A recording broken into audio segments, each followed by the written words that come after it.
Hi guys, it's Hi. me, Tiffany and Cindy. I'm Your sorry, two I was talking over you. I'm sorry, I couldn't hear you. It's Cindy. oh, can you hear me now? Yeah, I can hear you. I can hear you.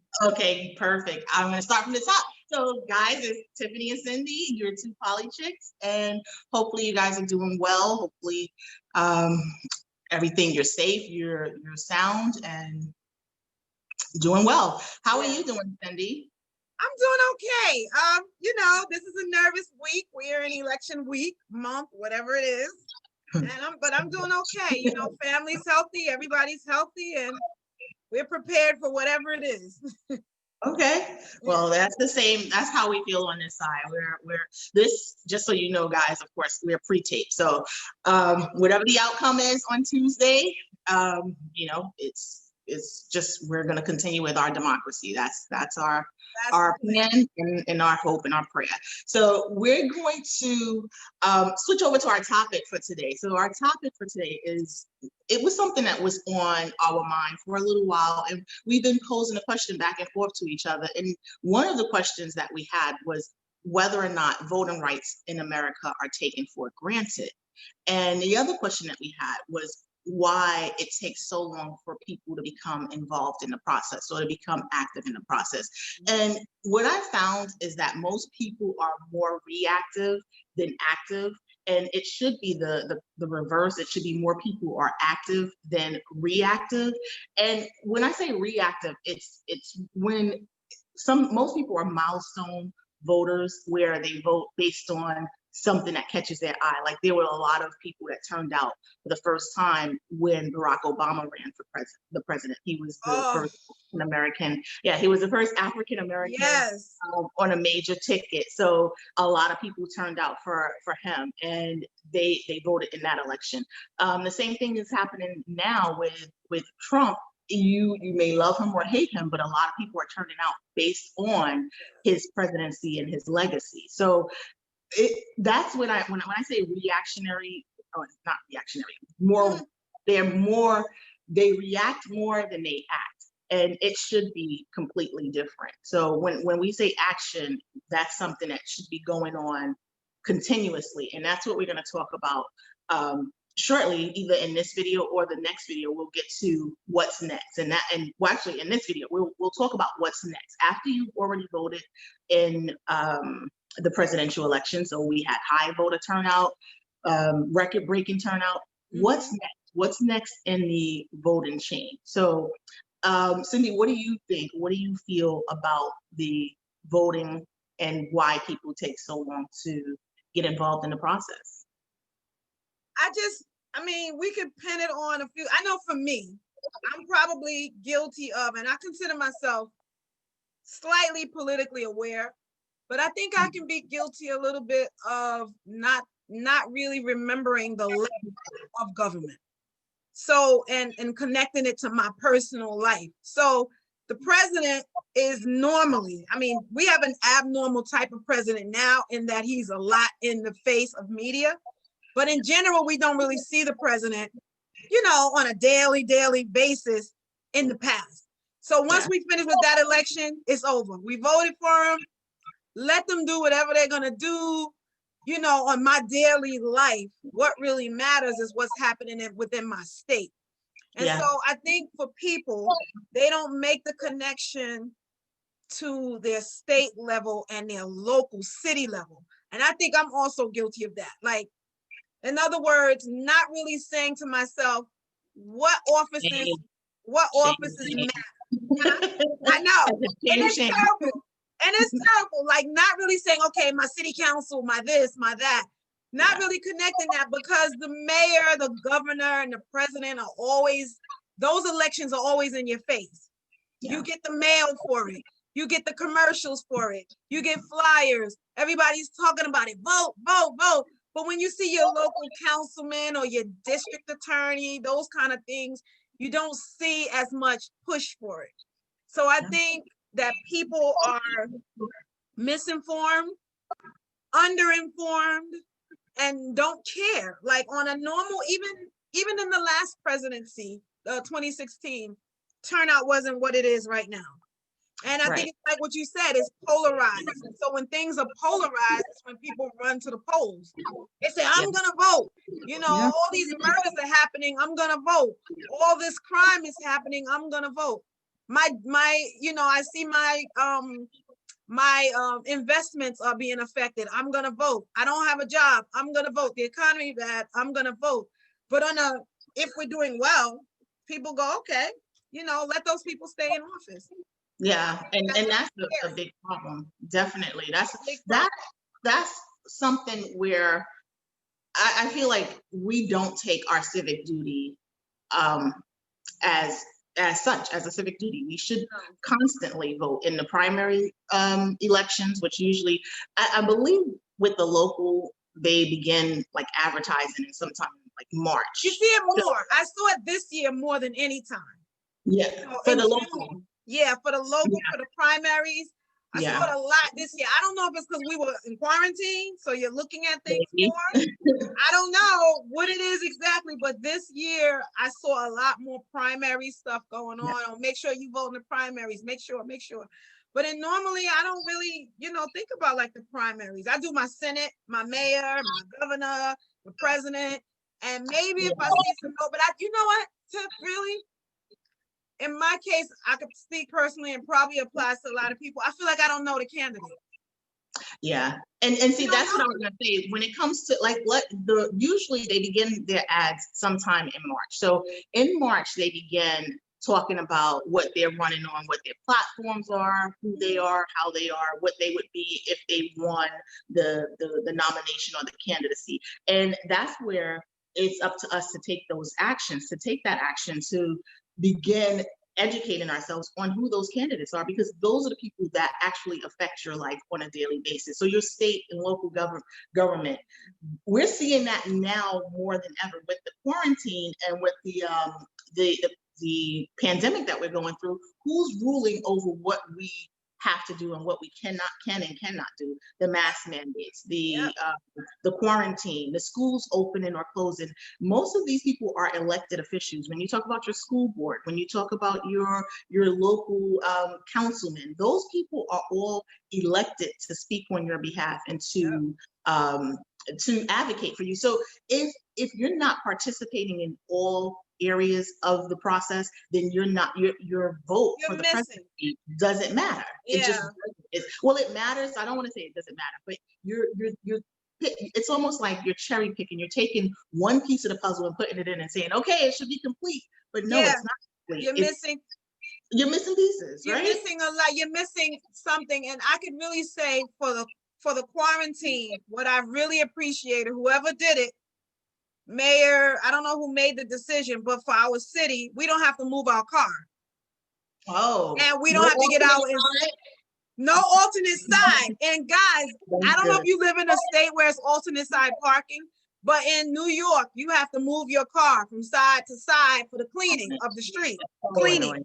As if it's really being clean. It's just swishing the dirt, right? I've always hated that sweeper thing. Yeah, it's just really sweep. It's just really putting it out in the air, right? Yes. It's not cleaning anything. It's not doing anything. So now we are down to only moving our car one day.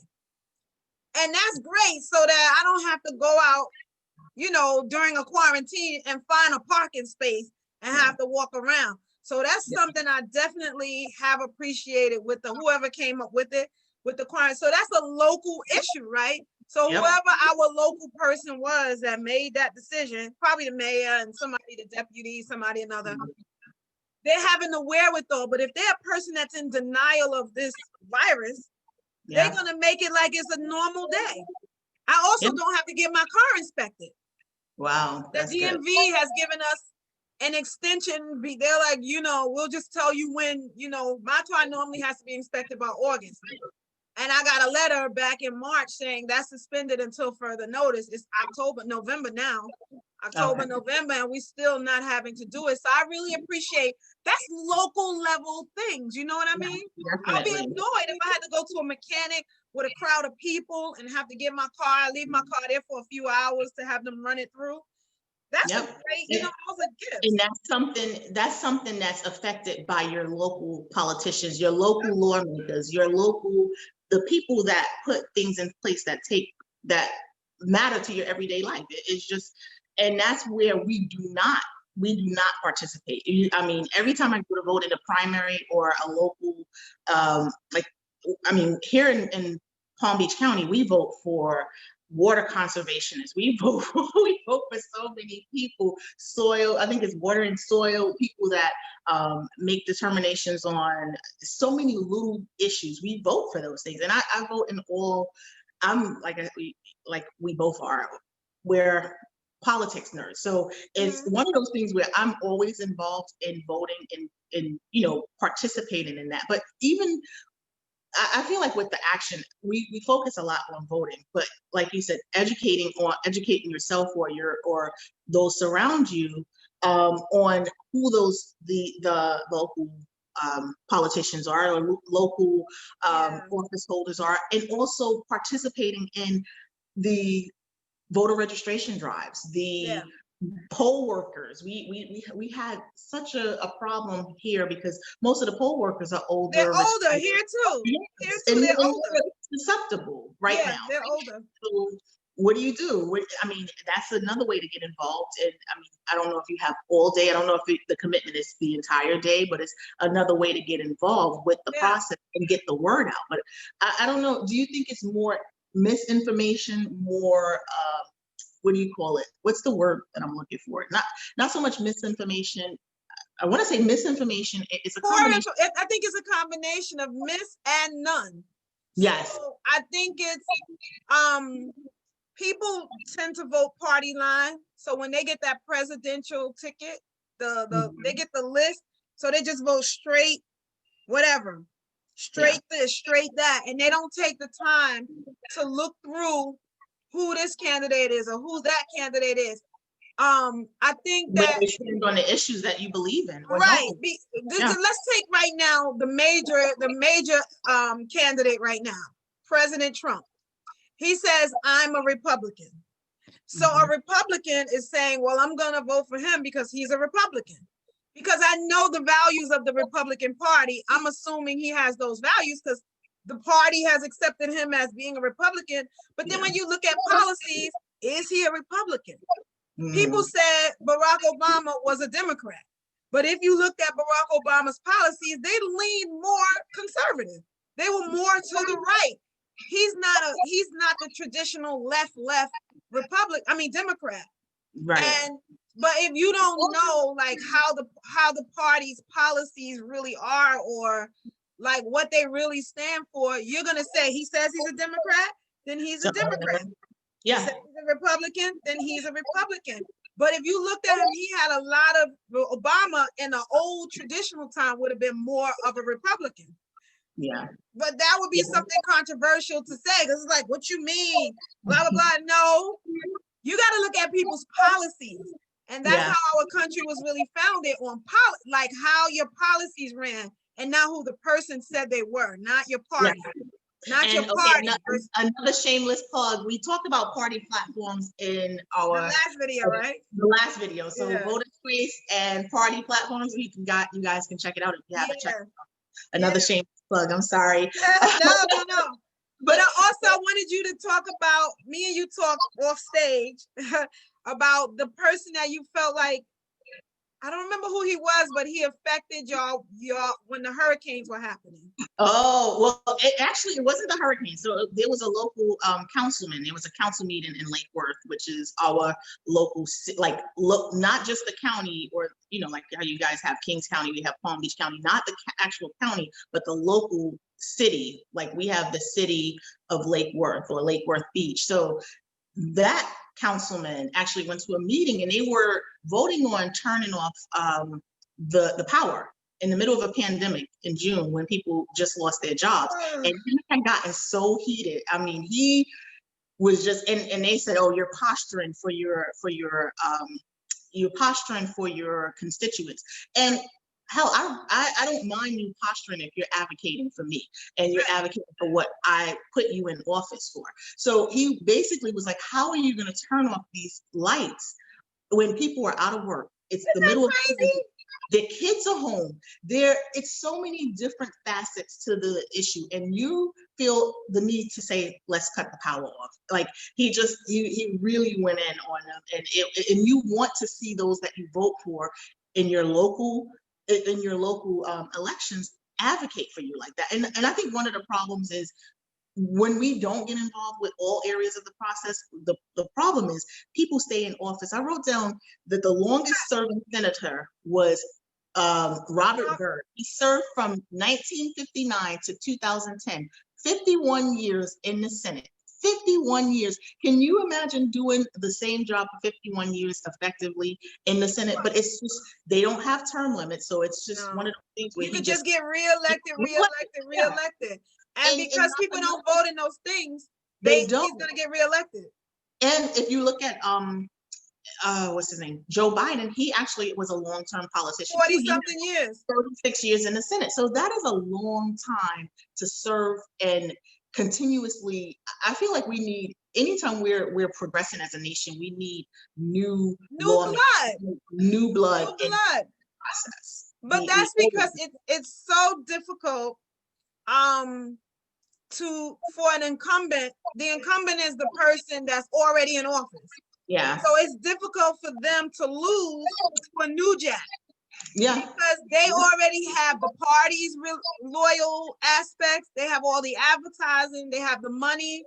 They have the name. They have the experience.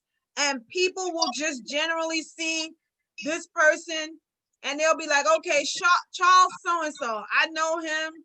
Like in our area, there's the same people's names on the ballot, no matter their age, no matter they did not. There's a few numbers. Like, why are you still forever? Cindy, I'm in my 40s and I don't. Did you disappear? I dropped my water bottle. I'm in my 40s and I'm looking forward to retirement. And I'm just like, okay, why would I want to be 70? I look at even Trump and Biden. I'm like, why would I want to be 70 running across the country? 78. It's 78. And chilling, like playing a game of Monopoly or something, or on a cruise ship for, not right now, but on a cruise ship like for a month. Like, yeah, just come on, get real. But it's because, like I said, a lot of times we don't have a true democracy, so that it doesn't represent the will of the people. That was the biggest issue with the new SCOTUS, the new Supreme Court. Yeah, definitely. Because it doesn't really represent the people, because it happened before the vote. So how do you select somebody before the people get to vote for who the person is doing the selecting? In other words, you pick me and then I pick the person. But in this case, they pick the person and then we pick the other person. It's the opposite way. But to be honest, I feel the Republican Party actually took advantage of what was right, because the president has the right to pick the Supreme Court nominee. So although what happened with Obama wasn't as fair, it wasn't fair at all. Let's just call it what it is. It wasn't fair because he was the president and he should have been able to pick and choose. But at the same time, Trump is the president, and so he does get the right to choose. So even we can have our first fight. Yeah, but even if we selected a new what do you call it? A new president, what happens is he doesn't come in until January, and you still have time to select that person, that Supreme Court pick. I don't know if that's written in stone. Obviously, it's not written in stone to where you cannot. It's really a policy, like a kind of like a courtesy. So the main reason before was wrong. What they done, unfortunately, was by the rules. The main reason, because the main 2 points were, which I agree with, guys, we can have our first. The main things is that they're hypocrites, the Republican Party, which I have voted for. Absolutely. I have been voted Republican before, so I'm not one of those, oh, she's a Democrat, she's gonna call. No, we vote. We already told you we vote based on person, not party. So they're hypocrites, because Obama had less than a year in office before he was leaving, but it was more than 6 months. So he was still present. You're in an election not just an election year, but you're in election campaign time. Literally, this woman died in October, and boom, you know, we're gonna have our president, you know, we're gonna have a pick. So we don't know what the outcome of the election is gonna be, but you're putting this person in, and it's not like it's a person that's gotta be elected later or like if he had said, if the law was, we're gonna put her in office, and then like she gets this time period, and then we have to see, it's saying our meeting is going. It's saying it's gonna keep going. Yeah. It's that if you had said like, okay, after this amount of time, we get to revamp and rethink her, but you're making it so that this person who's may not be there in January gets to pick a lifetime person. Right. But what I'm saying is that it's not that I 100% they were hypocritical. It was 8 months before when Merrick Garland was nominated. The problem is the policy. Whoever was in charge back then should have pushed back on that policy. But there is no specific policy that says, okay, you can't do it during this time. So if I'm in charge, like I keep saying, I'll play devil's advocate all day. If I'm the one in charge, I get to make the rules, and these are the rules now. I'm going to change the rules on you. And so that's what happened. I get it. That's what happened. And I get it, but I don't think it's right, but that's something that they were able to do because that's what it is. But then you gotta have some integrity, because if you're gonna say we're not letting you pick, if we're gonna let you, if we're gonna let you, she's staring at me like this, guy. If we're gonna let you pick, and you're gonna tell me you can pick because, well, this is what they did. We're not gonna let you pick because it's not fair and it's not right to the people, blah blah blah. And then when we get in power, it's now fair at an even shorter time. Yeah, but that's just the hypocritical part of politics, unfortunately. Right. I mean, everyone can see how hypocritical it is. Everyone is angry about how hypocritical it is, but it is. And it has nothing to do with the people. There are no rules around that. There are no rules saying that you can't do it, and that's why she's on the bench now. So, and that's why when we talk about the will of the people, more people voted for the other candidate than Trump. So when you talk about the will of the people and where the Supreme Court should be leaning, it's based on a minority. And that's where I feel like a lot of times our votes are, I just keep going back to the fact that we take it for granted. That's 100% sure. Some countries actually make you vote. Like that's your duty.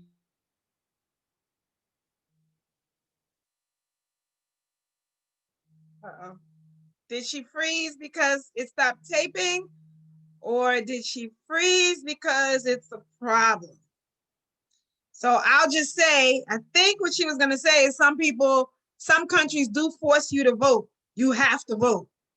And our country does not force you to vote. In fact, they don't want you to vote. They suppress. A lot of voter suppression does go on. I'm going to pause this because I don't know what happened. It could be that our meeting is frozen, or it could be off. All right, guys, we're back. She was frozen, but what were you saying on your end? I have no idea, but if you really wanted to shut me up, all you had to do was say, okay.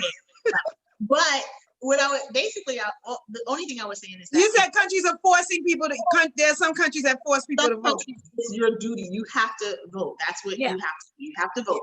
We take it for granted because it's our right, and we just whatever. If you want to, it's almost like a marriage. Like after you're married for a while, you're like, okay, well, he's there, she's there. I'm just gonna, it's always gonna be there. But if you don't continue to coddle and take care of that relationship, what happens? It goes by the wayside. And so you see where there's a lot of suppression going on. You see where there's polls being removed. You see where polls are closing. You see where the voting rights that we fought for so hard, women, minorities, we fought for those rights to be instated. They're pulling back. So when you don't use it, what do? You lose it, right? And that's what. Let me just say one experience that I had that I think kind of turned me off from the voting process. And this is at the most local level, the PTA. So I used to go to my son. I'm saying that's like as local as you're going to get that affects your direct going to and it was the PTA and it was the school board. Now, I always thought that the school board was just stuff related to the school. I didn't know that it was other city things that the school board has control over until I studied for my administrative license. And then I had to do it as an intern. I had to go to different school boards. And so I went to Long Island School Board to see how they work. And then I went to ours and looked at they really do have an entrenched set of people in power that they don't want nobody to touch. So they literally, you go to a meeting and they'll be like, the voting count was this to this. And you never even heard that these people were up for running. You go to the DC, the union, the same thing with the union chapter leaders and stuff. Those people, they just picked. It's just like, how did this person become chapter leader? Same thing with my kids' PTA. How are you president for 30 years and your kids are not even here anymore, graduated, and you just like got this entrenched way of dealing with things? And that turns people off. But see, I think they send it out, and that's where I go back to the misinformation and the misinformation and misinformation.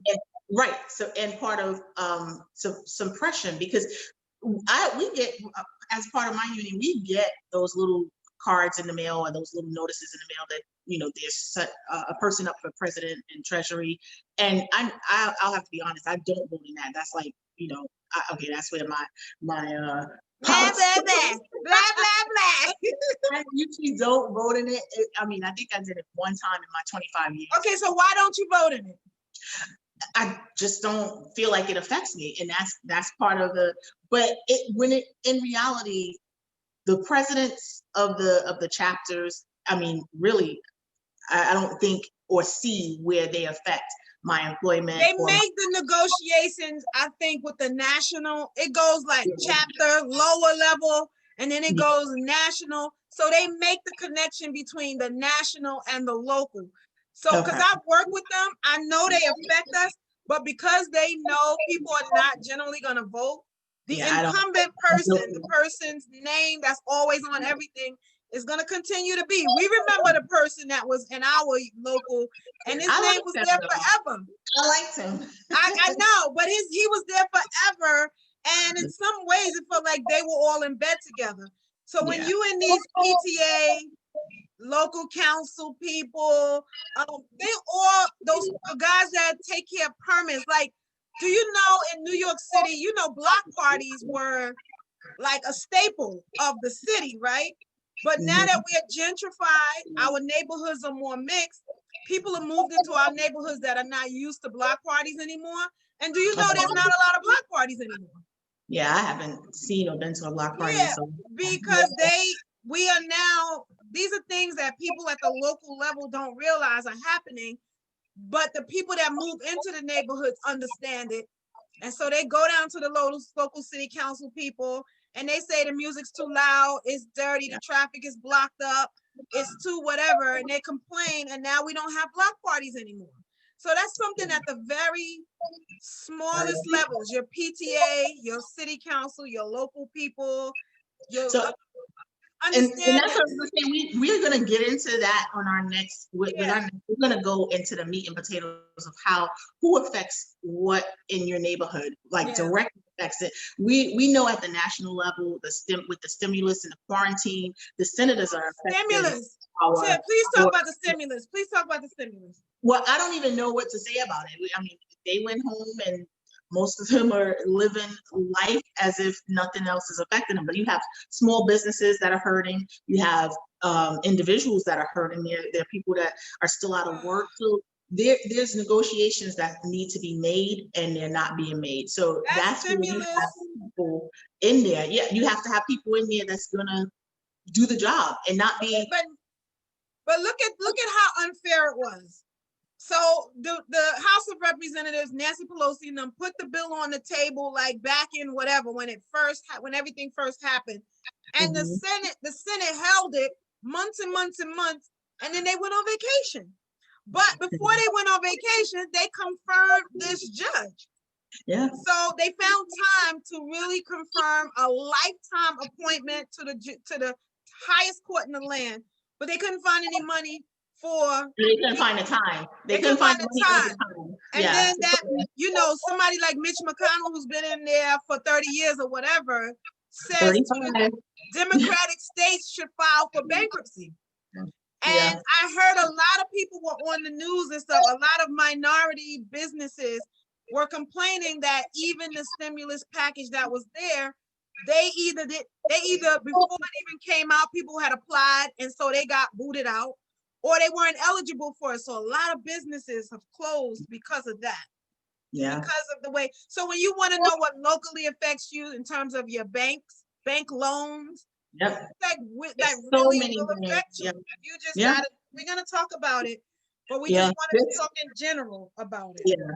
And what we'll do, like I said, I feel like we discussed whether or not it's taken for granted, which we know it is, and why people take so long. And I think they take so long, as you pointed out with me not voting in my union election, is when you feel like certain things don't matter to you or aren't part of your life right now, you're not going to vote in it. So that's why we're going to definitely pivot to our next video where we talk about how the local politicians are much more important than the presidency, the governor, sometimes more important than the mayor when you talk about your local people. So we'll get into that.